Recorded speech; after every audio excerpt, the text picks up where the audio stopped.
والصلاة والسلام علی رسول اللہ اما بعد۔ نبی کریم صلی اللہ علیہ وآلہ وسلم نے ارشاد فرمایا، مجھے یہ بات زیادہ پسند ہے کہ میں اپنی مسجد نبوی میں 1 مہینہ اعتکاف بیٹھوں۔ مجھے اس کے مقابلے میں یہ زیادہ پسند ہے کہ میں اپنے کسی مسلمان بھائی کے ساتھ اس کی ضرورت کو پوری کرنے کے لیے ساتھ چلا جاؤں۔ کوئی مسلمان میرے پاس آئے اپنی حاجت کے لیے کہ یا رسول اللہ صلی اللہ علیہ وسلم میری یہ ضرورت پوری کر دیں، تو میں اس کے ساتھ جانا مجھے 1 مہینہ اعتکاف بیٹھنے سے زیادہ پسند ہے۔ 1 مہینے کے اعتکاف، آپ صلی اللہ علیہ وسلم رمضان میں کتنے دن اعتکاف بیٹھتے تھے؟ 10 دن بیٹھتے تھے، اور آپ نے فرمایا 1 مہینہ اعتکاف اپنی مسجد میں۔ یہ اس ثواب سے زیادہ یہ ثواب میرے نزدیک اہمیت کا حامل ہے کہ میں کسی مسلمان کی ضرورت کو پوری کرنے کے لیے اس کے ساتھ چلا جاؤں۔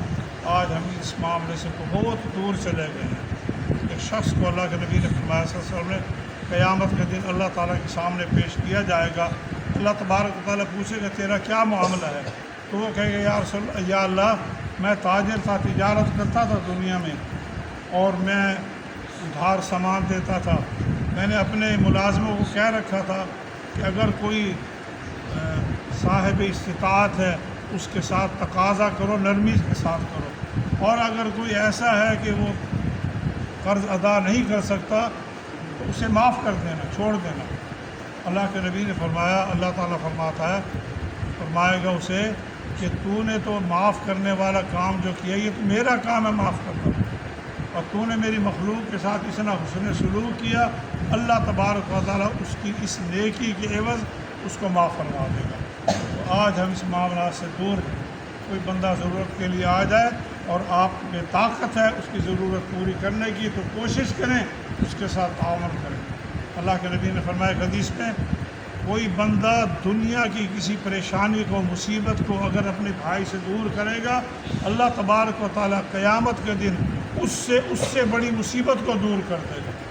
تو یہ بہت بڑی نیکی کا کام ہے، بہت بڑا ثواب ہے۔ آپ کے پاس آنا، کسی کا کوئی سوال کرنا کسی بھی قسم کا، اور آپ اس قابل ہیں کہ اس کے سوال کو پورا کر سکیں، اللہ کا شکر ادا کریں کہ اللہ تبارک و تعالیٰ نے آپ کو اس قابل بنایا ہے، اور اللہ کی مخلوق آپ کے پاس آئے اور آپ اس کی ضرورت پوری کر سکیں۔ پھر اس حدیث کو ذہن میں رکھیں کہ جس میں اللہ کے نبی نے فرمایا صلی اللہ علیہ وسلم نے کہ مجھے اپنی مسجد میں 1 مہینہ اعتکاف بیٹھنے سے زیادہ بہتر اور پسند یہ ہے کہ میں کسی مسلمان کی ضرورت پوری کرنے کے لیے اس کے ساتھ چلا جاؤں۔ ہمارا معاشرہ آج کیوں پریشان ہے؟ ہم اللہ کے نبی کی باتوں سے دور، دین سے دور، بس اپنی خواہشات، میری ضرورت پوری ہو جائے، کسی سے مجھے کوئی تعلق نہیں ہے، کوئی ہمسایوں میں، رشتہ داروں میں کوئی بھوکا ہے، محتاج ہے، اس کی مدد کروں، ایسی ہمارے اندر خوبی نہیں رہی۔ کوشش کرنی چاہیے اپنے آپ کو اللہ کی مخلوق کے ساتھ جوڑیے اور ان کی خدمت کیجیے، اور اللہ تبارک و تعالیٰ سے اجر عظیم حاصل کیجیے۔ اللہ تعالیٰ ہمیں عمل کی توفیق عطا فرمائے۔